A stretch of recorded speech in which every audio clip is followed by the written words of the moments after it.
Meus irmãos, por favor, eu vou convidá-los para que abram as suas Bíblias no Evangelho de Lucas. Lucas, capítulo 7, versículos 11 a 17.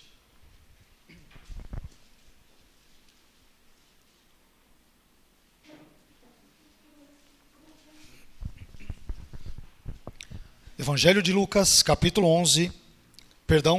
7, versículos 11 a 17. Diz assim o texto bíblico: Logo depois, Jesus foi a uma cidade chamada Naim, e com ele iam os seus discípulos e uma grande multidão. Ao se aproximar da porta da cidade, estava saindo o enterro do filho único de uma viúva, e uma grande multidão da cidade estava com ela. Ao vê-la, o Senhor se compadeceu dela e disse: Não chore.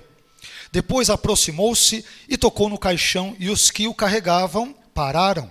Jesus disse: Jovem, eu lhe digo, levante-se. Ele se levantou, sentou-se e começou a conversar, e Jesus o entregou à sua mãe. Todos ficaram cheios de temor e louvavam a Deus. Um grande profeta se levantou entre nós, diziam eles. Deus interveio em favor do seu povo.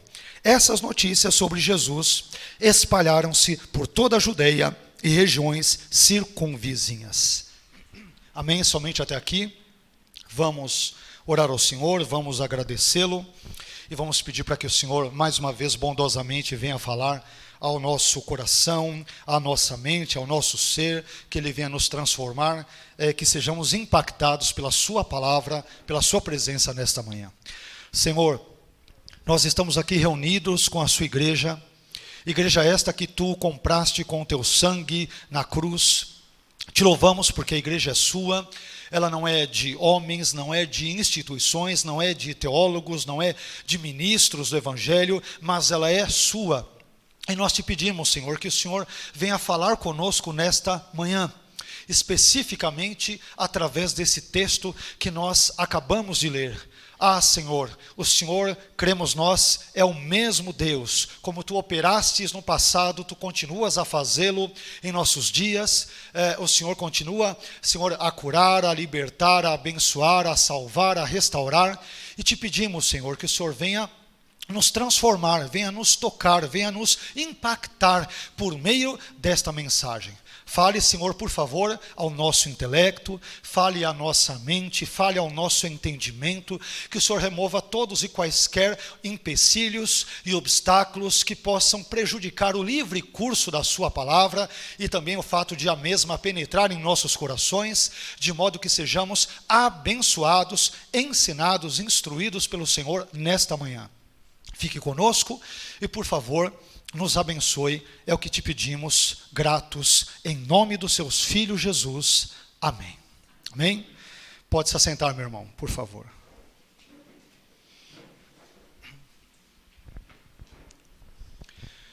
Como nós sabemos, esse texto de Lucas 7, versículos 11 a 17, é aquele texto que apenas Lucas aqui nos traz e que trata, por exemplo, da ressurreição do filho da viúva de Naim. E tendo como base o texto ora lido, eu quero compartilhar com os irmãos nesta manhã uma mensagem que tem como tema, como título, o tema 5 verdades gloriosas sobre Jesus. 5 verdades gloriosas sobre Jesus, a partir do texto que nós lemos, tendo como base o texto que nós lemos. Meus irmãos, nós estamos diante de uma história que, apesar de breve, apesar de sucinta, tem poucos versículos, é uma das histórias mais comoventes, mais dramáticas e mais tocantes dos evangelhos. E essa história, eu creio que você deve ter percebido ao ler esse texto, ela está repleta, está cheia de contrastes. De um lado, nós temos um grupo de pessoas que segue o Messias, enquanto que do outro, nós temos um grupo de pessoas que segue uma multidão que acompanha uma mãe enlutada. De um lado, nós temos uma comitiva que segue a Jesus, aquele que é a alegria dos homens, fazendo uso do título da famosa composição de Johann Sebastian Bach, enquanto que do outro lado, temos uma comitiva que segue a um jovem que está morto e cuja morte causa profunda tristeza para a sua mãe, para os seus familiares e para as pessoas ali que participam daquela comitiva em direção a um enterro. De um lado nós temos o maior de todos os filhos únicos da história, Jesus, aquele que é o caminho, a verdade e a vida. Enquanto que do outro lado temos um filho único que está morto e que está prestes a ser sepultado. E Lucas, ao nos conduzir em meio a todos esses contrastes, ele nos permite, ele nos possibilita que aprendamos pelo menos 5 verdades gloriosas sobre Jesus, as quais eu gostaria de compartilhar com vocês a partir desse momento. A primeira verdade sobre Jesus que eu aprendo nesse texto é que Jesus sempre entra em cena no momento certo. Jesus sempre entra em cena no momento certo. Acompanhe comigo, por favor, o que dizem os versículos 11 e 12. Logo depois, Jesus foi a uma cidade chamada Naim, e com ele iam seus discípulos e uma grande multidão. Versículo 12. Ao se aproximar da porta da cidade, estava saindo o enterro do filho único de uma viúva, e uma grande multidão da cidade estava com ela. Olha que coisa interessante. Segundo Lucas capítulo 7, versículos 1 a 10, Jesus acabara de estar em Cafarnaum, localidade esta onde ele havia curado o servo de um centurião romano, bem no texto que antecede a passagem que nós lemos. E agora, Jesus ele sai de Cafarnaum e caminha cerca de 34 quilômetros, entre 34 a 40 quilômetros, até uma cidadezinha, uma aldeia, um povoado chamado Naim. E quando Jesus se aproxima dos portões da cidade de Naim, ele chega no exato momento em que um evento triste e lamentável está ocorrendo. Um cortejo fúnebre está transportando o corpo do filho único de uma viúva. Prestem bem atenção nesse ponto. A mulher anônima citada nessa história, ela já havia perdido o seu marido, uma grande tragédia, portanto, já se abatera sobre a sua vida. E agora, como se isso não bastasse, para piorar ainda mais as coisas, a situação, essa viúva perde o seu único filho. E o que acontece nessa hora? Quando o corpo do filho único daquela viúva estava prestes a descer à sepultura, estava prestes a ser enterrado, estava prestes a ser sepultado, Jesus aparece, Jesus entra em cena para socorrê-la. E aqui eu aprendo, meus irmãos, duas importantíssimas lições. Duas importantíssimas, relevantíssimas lições. Primeira, as tragédias fazem parte da nossa vida. Observe que a mulher anônima dessa história experimentou 2 grandes tragédias na sua vida. Ela perdeu tanto o seu marido quanto o seu único filho. E isso nos ensina algo muito triste, mas ao mesmo tempo muito importante, algo real. Por mais que não aceitemos, por mais que não gostemos, por mais que não queiramos, por mais que rejeitemos, as tragédias, meus irmãos, fazem parte dessa vida e mais cedo ou mais tarde elas poderão se abater sobre a vida de qualquer um de nós. Sejamos cristãos ou não cristãos, independentemente da religião, independentemente da cultura, independentemente do saldo bancário, independentemente se moramos numa casa própria, alugada, num bairro mais nobre ou mais periférico, independentemente do que quer que seja, a verdade é que num mundo pós-queda como este em que eu e você vivemos, tragédias frequentemente acontecem e podem, vez por outra, nos abater. Como a tragédia se abateu sobre a vida desta mulher. Ela já perdera em algum momento da sua vida, que nós não sabemos precisar, porque Lucas não nos precisa este dado, ela já perdera o marido, e como se isso não bastasse, agora ela perde o seu único filho. Tragédia sobre tragédia. E eu tenho para mim, meus irmãos, que essas tragédias que frequentemente nos acometem, ou acometem pessoas que nos são próximas, familiares, amigos, conhecidos, vizinhos e assim por diante, são uma das formas que temos de entender que este mundo não é o nosso paradeiro final. A nossa esperança está na eternidade, com Deus Trino, com Deus Pai, Filho e Espírito Santo. Mas até que cheguemos lá, até que alcancemos, pela graça de Deus, esses momentos e condições eternas, frequentemente teremos ainda que nos deparar, que nos defrontar com momentos angustiantes, momentos difíceis da vida, como momentos trágicos, como este em que uma mulher perde o seu marido e depois perde o seu único filho. Mas eu também aprendo uma segunda lição aqui, também igualmente importante, e a segunda lição é: Jesus sempre entra em cena no momento certo. Se por um lado as tragédias são inevitáveis nas nossas vidas, por outro lado, Jesus ele sempre entra em cena quando nós dele precisamos. Jesus, meus irmãos, eu aprendo na Bíblia que Jesus ele não se atrasa, Jesus não demora, Jesus não tarda, Jesus sempre aparece, sempre entra em cena no momento certo. Gálatas no capítulo 4 e versículo 4 diz que Jesus veio ao mundo na plenitude dos tempos, isto é, ele se encarnou no momento certo, preciso, exato da história.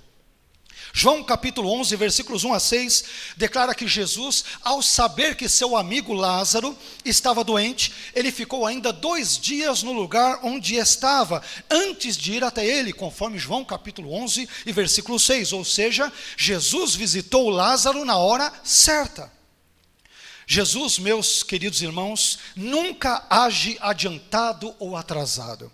Ele nunca entra em ação precocemente ou tardiamente. Jesus nunca age precipitadamente ou fora de tempo. Ele sempre age no momento certo. E isso me faz lembrar de um hino que de vez em quando nós cantamos e que o seu refrão diz o seguinte: Jesus, plano melhor, nunca chega atrasado. Sua hora é perfeita, a sua maneira, ou seja, a sua maneira de agir é a mais linda.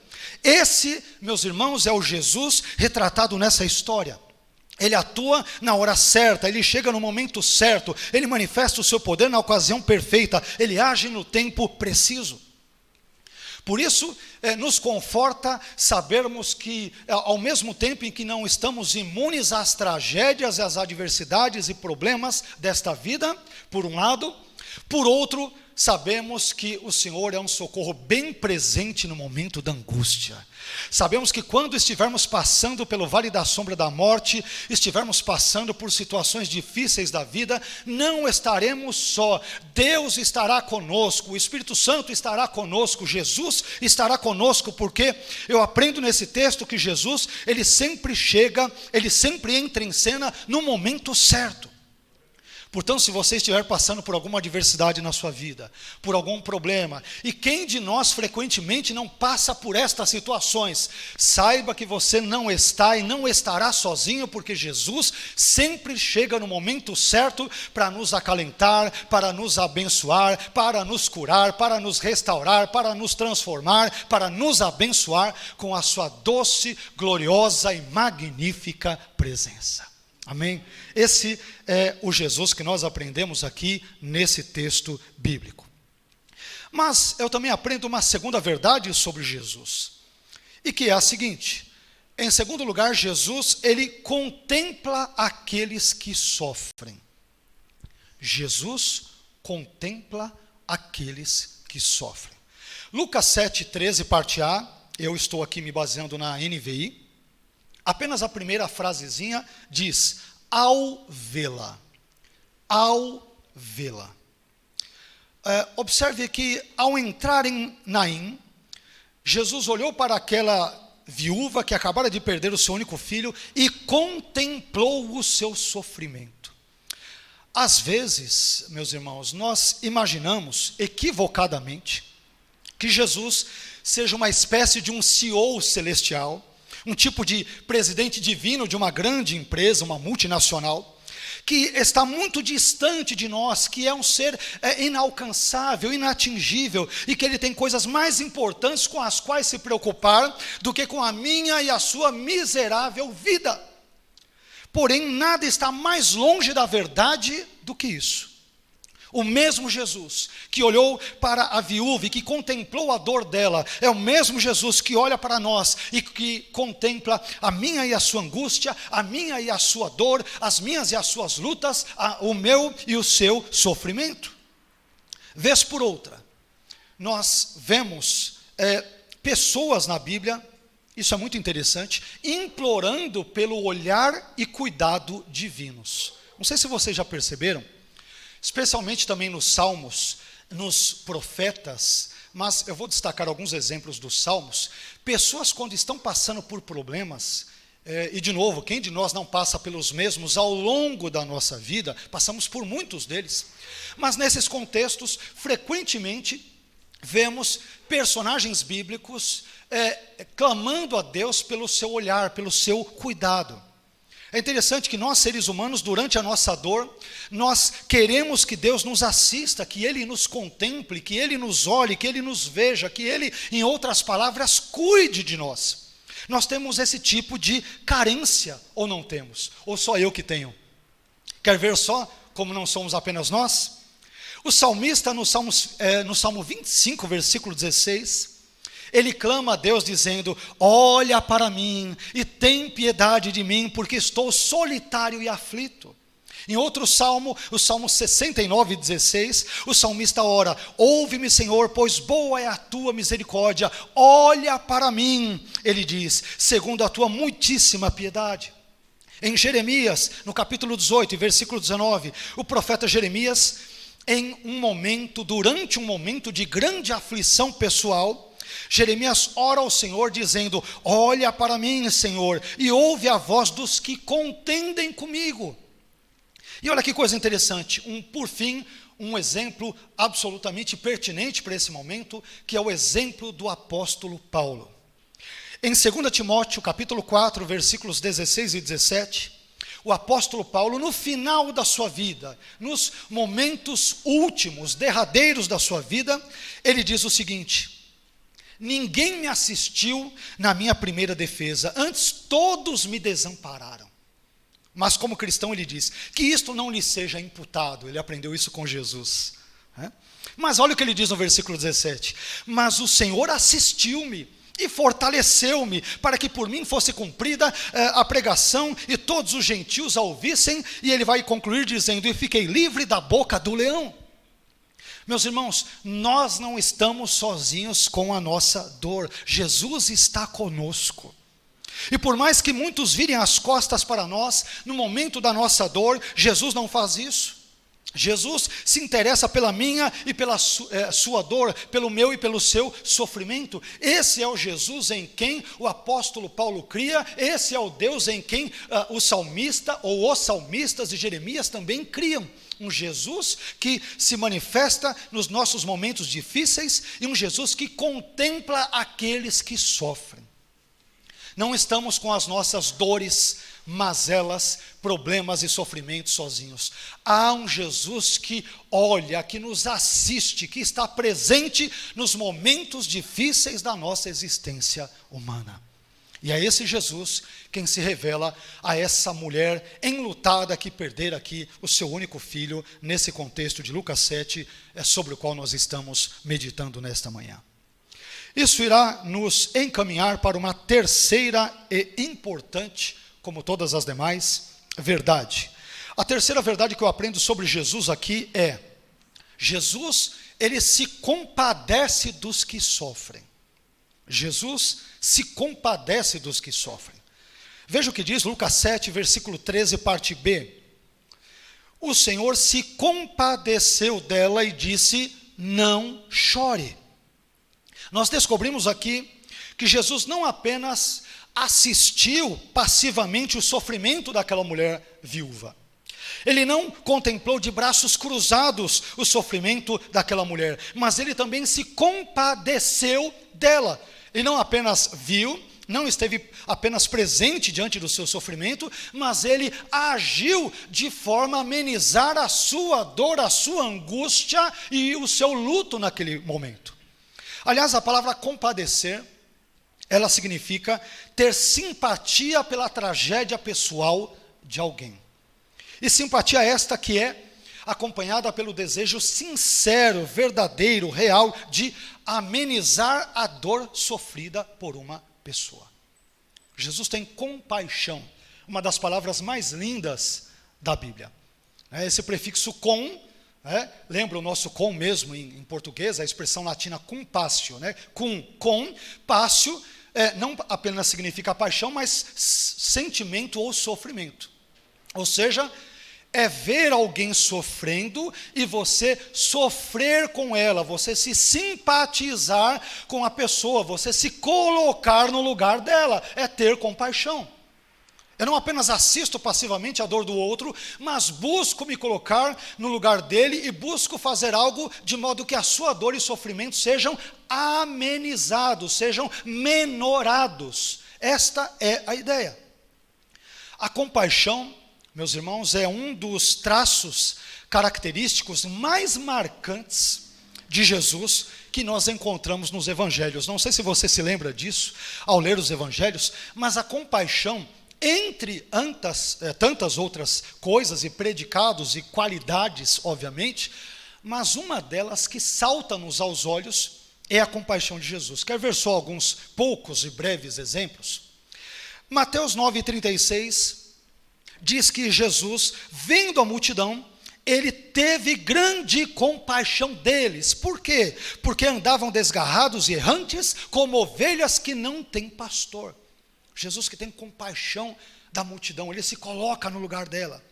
Mateus 14,14 declara que Jesus, saindo, viu uma grande multidão e, possuído de íntima compaixão para com ela, curou os seus enfermos. Ou seja, ele se compadeceu das enfermidades, das dores, dos problemas físicos, psíquicos, emocionais das pessoas e, portanto, as curou. Mateus 15:32 afirma que Jesus, chamando os seus discípulos, disse: tenho compaixão da multidão, porque já está comigo há 3 dias e não tem o que comer, e não quero despedi-la em jejum, para que não desfaleça pelo caminho.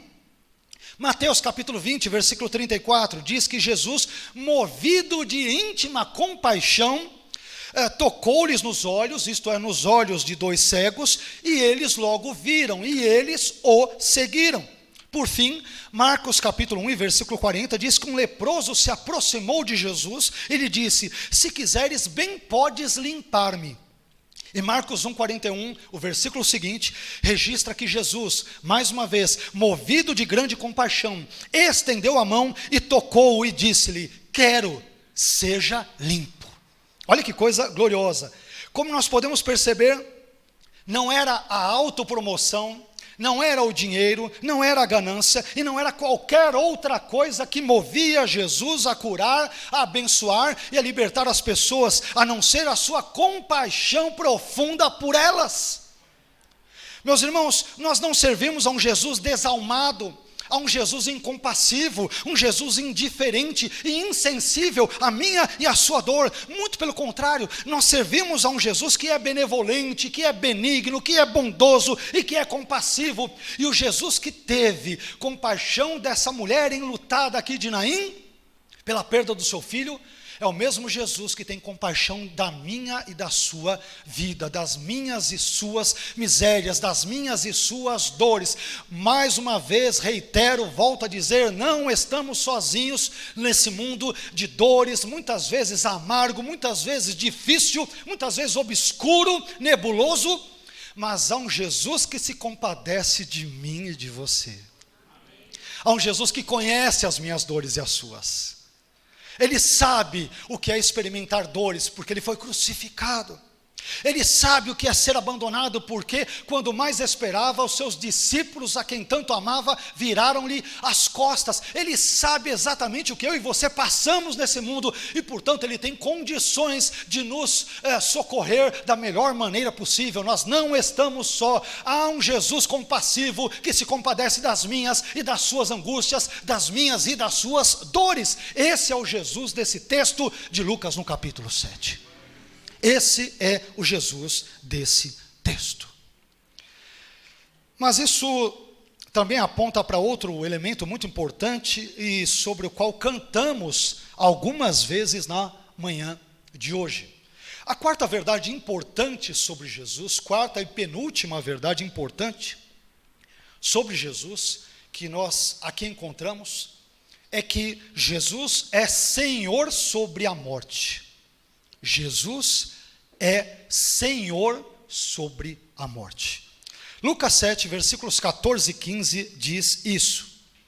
Depois aproximou-se, ou seja, Jesus aproximou-se e tocou no caixão. E os que carregavam pararam. Jesus disse: jovem, eu lhe digo, levante-se. Versículo 15. Ele se levantou, sentou-se e começou a conversar, e Jesus o entregou à sua mãe. A morte é um evento que, desde a queda no pecado dos nossos primeiros pais, Adão e Eva, tem sempre amedrontado a humanidade.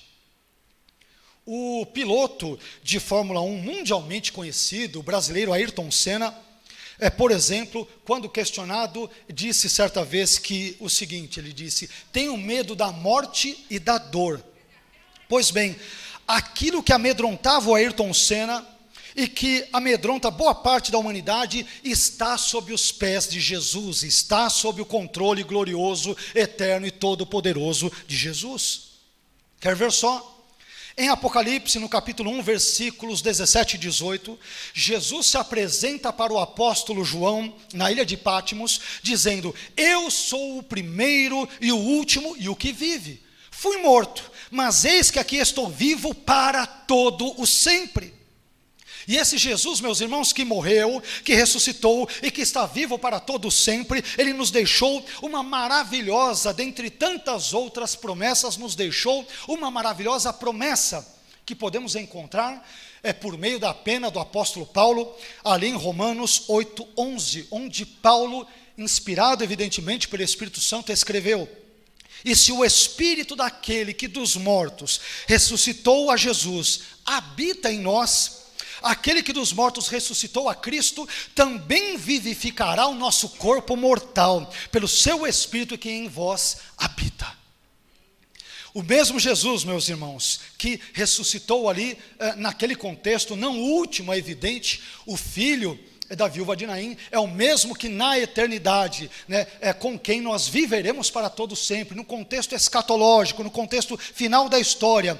Jesus haverá de nos ressuscitar um dia, para que vivamos com Ele para todo sempre. Jesus é Senhor sobre a morte. Ele é um Deus vivo, verdadeiro, o primeiro e o último que morreu, mas que está vivo e que está conosco nesta manhã, onde podemos prestar-lhe o culto devido ao seu santo, eterno e bendito nome. Amém? Isto, por fim, irá nos conduzir a uma quinta e última verdade, igualmente importante, que é a seguinte: Jesus age de modo a fazer com que as pessoas se voltem para Deus. Jesus age de modo a fazer com que as pessoas se voltem para Deus. Não se esqueça de que essa história narra um cortejo. Temos ali uma mãe enlutada. Ela já perdera o seu marido um certo tempo. Lucas não nos narra qual tempo foi esse. E agora ela perde o seu filho único. Essa mulher se vê sozinha no mundo. E aí Jesus ressuscita o filho dela, perfeito? E aí, qual é a consequência disso? A ação de Jesus produz consequências. Quais são as consequências? Elas estão nos versículos 16 e 17. Versículos 16 e 17 dizem: todos ficaram cheios de temor e louvavam a Deus. Um grande profeta se levantou entre nós, diziam eles. Deus interveio em favor do seu povo. Versículo 17, essas notícias sobre Jesus espalharam-se por toda a Judeia e regiões circunvizinhas. Por que Jesus ressuscitou o filho da viúva de Naim? Jesus não ressuscitou o filho da viúva de Naim somente porque ele teve compaixão dela, dos seus familiares, dos seus amigos, dos seus vizinhos, dos seus parentes e assim por diante. Jesus, ele ressuscitou também, ressuscitou o filho da viúva de Naim, porque ele queria que as pessoas se voltassem para Deus. em temor e louvor, e porque também Jesus queria que as pessoas reconhecessem a intervenção divina naquela situação. Então a ressurreição do filho da viúva de Naim não é um fim em si mesma. Claro que Jesus faz isso porque ele tem compaixão daquela mãe enlutada com seu coração, sabe, repleto de dor. Mas ele também faz isso porque quer que as pessoas se voltem a Deus, louvando, temendo e reconhecendo que aquela ressurreição é o dedo de Deus naquela história. Deus interveio na vida do seu povo. Esse ponto é importante. O texto de Lucas 7,16 que lemos realça essas duas verdades. Esse texto declara que a ressurreição do filho da viúva de Naim, como nós mencionamos, resultou em duas consequências importantes. Primeira consequência, todos ficaram cheios de temor e louvavam a Deus. Segunda consequência, aquelas pessoas reconheceram que Deus interveio em favor do seu povo. Meus irmãos, quando Jesus faz algo em nossas vidas, Ele o faz porque, entre outras tantas razões, não apenas Ele se compadece de nós, de mim, de você e da nossa dor, mas Ele faz porque Ele deseja que o adoremos, Ele deseja que o exaltemos, Ele deseja que nós o louvemos e Ele deseja que nós o temamos. Ele quer que nós nos voltemos para Ele. A cura não é não é um fim em si mesmo. A bênção não é um fim em si mesmo. Estas coisas são meios que Deus usa para que nós viremos as nossas faces para Ele e o louvemos para todo o sempre.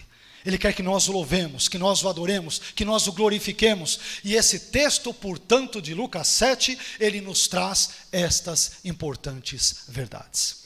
Bem, eu gostaria de concluir essa breve mensagem nesta manhã, dizendo que hoje nós aprendemos 5 verdades gloriosas sobre Jesus, as quais eu quero brevemente recapitular. Primeira verdade, Jesus sempre entra em cena no momento certo. Não sei se você está passando por alguma dor, algum sofrimento, algum problema específico, mas Jesus é poderoso para entrar em cena neste exato momento na sua vida. Segunda verdade, Jesus contempla aqueles que sofrem. Eu e você não estamos sozinhos neste mundo. Há um Deus que nos vê e que entende perfeitamente aquilo que nós estamos passando. Terceira verdade, esse Jesus que contempla, não apenas nos contempla, Ele também se compadece daqueles que sofrem. Ele se coloca no meu e no seu lugar a fim de nos abençoar e amenizar a nossa dor. Quarta verdade, Jesus é Senhor sobre a morte. Ele é Senhor sobre a morte. A morte não dará a última palavra sobre a nossa vida, porque o Cristo ressurreto haverá de um dia, também pelo poder do Espírito Santo, nos ressuscitar para que vivamos com Ele durante toda a eternidade. E por fim, a quinta e última verdade, Jesus age de modo a fazer com que as pessoas se voltem para Deus. Amém? A bênção não é um fim em si mesma, meu irmão. A cura não é um fim em si mesma. A vitória não é um fim em si mesma. Os dons que Deus nos dá não são fins em si mesmos e assim por diante. Mas todas essas bênçãos são meios para que nós nos voltemos para Deus e o adoremos, e o louvemos, e o bendigamos durante toda a nossa existência. Começada aqui na terra e que perpetuará por toda a eternidade. Em nome de Jesus. Amém. Amém? Vamos ficar em pé?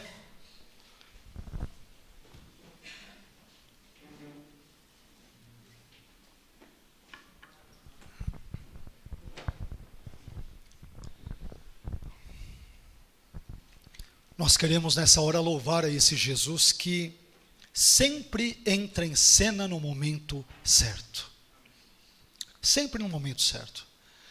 Nós, humanamente falando, podemos julgar que Jesus se precipite. Poxa, Jesus, o Senhor chegou antes. Eu precisava do Senhor em outro momento. As irmãs de Lázaro pensaram erroneamente que Jesus havia se atrasado, porque ele espera mais 2 dias de propósito para poder ver o seu amigo Lázaro. Só que nesse ínterim, Lázaro morrera. E aí o que uma das irmãs vai dizer? Senhor, se o Senhor estivesse aqui, nosso irmão não teria morrido. Como quem diz, de forma muito sutil, nas entrelinhas, o senhor chegou no momento errado. Se o senhor tivesse chegado aqui alguns dias antes, e mal sabia ela que Jesus se demorou de propósito para poder ver o seu amigo Lázaro. E aí eu aprendo uma das verdades mais estranhas, incrivelmente estranhas da Bíblia, que é a seguinte: às vezes Jesus permite que as coisas piorem para que elas possam melhorar. Jesus permitiu que Lázaro morresse para que depois pudesse ressuscitá-lo. Claro, não dá para ressuscitar quem está vivo, salvo pessoas vivas biologicamente, mas mortas espirituais, aí tudo bem. Mas às vezes o Deus da Bíblia permite que a situação chegue no pior momento, no pior estágio, na pior circunstância, para que nós vejamos a sua glória. É quando Israel se vê cercado de montanhas e do Mar Vermelho, sem saída, num beco sem saída, que Deus intervém e abre um mar onde não havia até então um caminho. É quando uma mãe enlutada se depara com a morte do seu único filho e se vê sozinha no mundo, que Jesus entra em cena para ressuscitar aquele moço. É quando nós às vezes nos vemos de fato lá no fundo do poço, no fundo do buraco, e às vezes Deus permite que de propósito estejamos no fundo do poço, porque só assim nós somos obrigados a olhar para cima, porque é de cima, é do alto que vem o meu e o seu socorro. Nosso socorro não vem de homens, não vem de igrejas, não vem de teologias. O nosso socorro vem do Deus Todo-Poderoso, que criou os céus e a terra e que continua a nos sustentar, e que olha para mim e para a sua dor, que a contempla, mas mais do que isso, Ele se compadece, Ele entra em ação. Esse é o Jesus desse texto, é o Jesus da Bíblia. Meu irmão, não sei como está o seu coração aqui nesta manhã. Talvez o coração de alguns esteja mais dolorido, mais sofrido, mais sofrível do que o de outros. Talvez você nem tenha pensado em estar aqui nesta manhã. Poxa, pastor, hoje saí de casa pela graça, estava mal, não acordei bem, indisposta, queria ter ficado em casa, mas senti no meu coração que Deus falou comigo e falou: poxa, vamos lá cultuar a Deus, é o meu dever, eu tenho esse prazer, eu vou lá. E Deus está dizendo a mim e a você que você não está sozinho.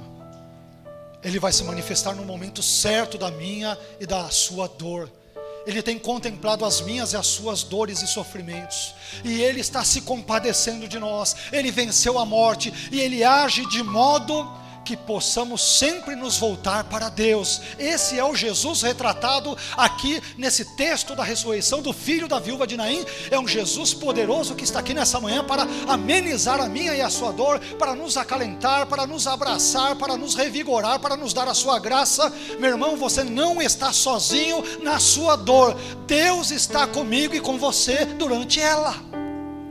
Você não está sozinho. Confie nesse Jesus, confie nele. Ele nunca irá nos decepcionar. Amém? Feche os teus olhos. Ah, Senhor, como o Senhor é um Deus maravilhoso, como Tu és um Deus sublime, grandioso, exaltado, eterno, excelso. Nós Te louvamos nesta manhã por tudo aquilo que o Senhor fez em nossas vidas, e particularmente por aquilo que o Seu Filho Jesus fez ali, Senhor, na vida desta mulher enlutada, desta mãe que tinha tido uma perda tão grande, que foi a perda do seu marido. E como se isso não bastasse, ela perde agora o seu único filho, em quem depositava talvez todas as suas esperanças. Ela perde. Ah, Senhor, eu aprendo nesse texto que frequentemente temos muitas perdas na vida, mas o maior de todos os ganhos é sabermos que não estamos sós. Nós não estamos à deriva neste mundo, nós não estamos desamparados neste planeta. O Senhor está conosco, e o Senhor sempre entra em cena no momento certo. O Senhor nem se adianta, nem se atrasa, nem se precipita, nem acaba procrastinando. O Senhor age no tempo certo, na medida certa, com a forma correta, adequada, no momento preciso e exato, Senhor. Nós, míopes que somos, é que julgamos equivocadamente que o Senhor ou se adiantou ou o Senhor se atrasou. Equivocadamente, erroneamente pensamos: Senhor, se o Senhor estivesse aqui, se o Senhor tivesse chegado antes, isso não teria acontecido, como aquelas irmãs ali de Lázaro pensaram. Mas o Senhor sempre age na hora certa, do seu jeito, da sua forma, não da maneira como nós muitas vezes desejamos, esperamos e almejamos, porque a nossa visão, Senhor, ela é muito pequena, é muito diminuta, mas o Senhor sabe exatamente o que faz. O Senhor sabe porque tem permitido essa dor nesse casamento, nessa família, na vida desse marido, dessa esposa, desse filho. O Senhor sabe porque o coração dessa mãe tem se entristecido, o coração desse pai tem ficado dolorido diante de tantas lutas. O Senhor sabe por quê. Mas o Senhor sempre entra com a sua providência no momento certo. Sei que o Senhor está nos contemplando, como contemplastes aquela viúva. Tu estás se compadecendo de nós, como também te compadecestes dela, Senhor. O Senhor é soberano sobre a morte. E quando o Senhor age, o Senhor quer que nós nos voltemos para Ti, reconhecendo o Senhor como a fonte de todas as nossas bênçãos e de todas as nossas vitórias. Toda a nossa bênção e vitória estão em Ti, em Ti. Em nada mais, em nada menos, em ninguém mais menos do que o próprio Senhor. Te louvamos. Fique conosco nesta manhã. Cure as nossas dores, cicatrize as nossas feridas. Ajude-nos, ó Pai, a lidarmos com a vida, a continuarmos a caminhada, apesar de todas as perdas que tivemos ao longo do caminho, tendo em vista o Senhor, as suas promessas e a eternidade ao teu lado para todo sempre. Obrigado, Senhor. Obrigado por tudo. Fique conosco. É o que te pedimos em nome do seu Filho Jesus. Amém.